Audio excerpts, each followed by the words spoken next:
Hi friends, কেমন আছেন আপনারা? এই গরমের মধ্যে আমি সেদিন চলে গিয়েছিলাম আমার মামার বাড়িতে। এটা আমার মামাদের পুরনো বাড়ি। গিয়েই প্রথমে দরজাটা খোলার পরে দেখতে পেলাম কুকুর শুয়ে আছে। কুকুরটাকে সামনে রেখে আমি ভেতরে ঢুকে গিয়েছিলাম। যাওয়ার পরেই দেখতে পেলাম বাড়িটার অবস্থা খুবই খারাপ। চারিদিকে আগাছা আর জঙ্গলে ভরে গিয়েছে।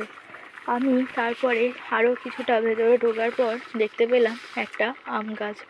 আম গাছে অনেকগুলি আম হয়েছিল। আসার সময় এই গাছ থেকে অনেকগুলো আমও পেড়ে নিয়ে এসেছি বাড়িতে। অনেক দিন পর এই বাড়িতে আসা। আগে এই বাড়িতে সবাই থাকতো, এখন আর কেউ থাকে না। বহুদিন হয়ে গেল কেউ আসেও না। বাড়ির অবস্থা তাই খুবই খারাপ হয়ে পড়েছে। বাড়িটার অবস্থা দেখে খুবই মন খারাপ হচ্ছিল। এখানে অনেক দিন পর আসার জন্য আমি প্রথমেই চারিদিকটা ভালো করে ঘুরে ঘুরে দেখছিলাম এবং পুরনো দিনের কথাগুলো খুব মনে পড়ে যাচ্ছিল। যখন ছোটোবেলায় আসতাম তখন অনেক আনন্দ করতাম, মজা করতাম, খেলতাম। সেগুলোর কথা মনে পড়ে আজ খুব কষ্ট লাগছে।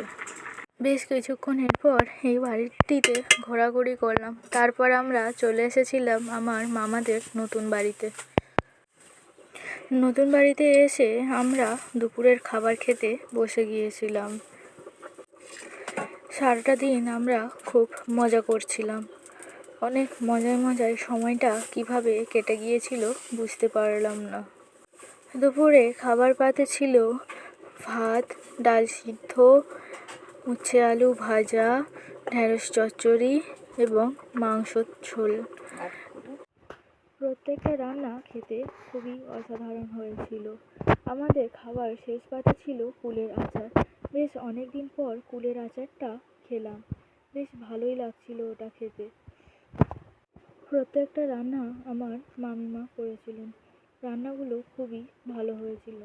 এরপর আমরা বিকেলবেলা আবার বাড়ি ফেরার উদ্দেশ্যে বেরিয়ে পড়লাম।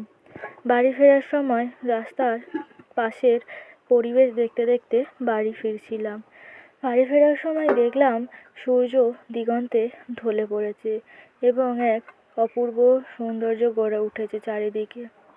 দেখলাম অনেকে বিকেলের দিকে ঘুরতেও বেরিয়েছে। বেশ ভালো লাগছিল। বাইরের চারিদিকের পরিবেশ দেখতে দেখতে ভালোই লাগছিল বাড়িতে ফিরতে।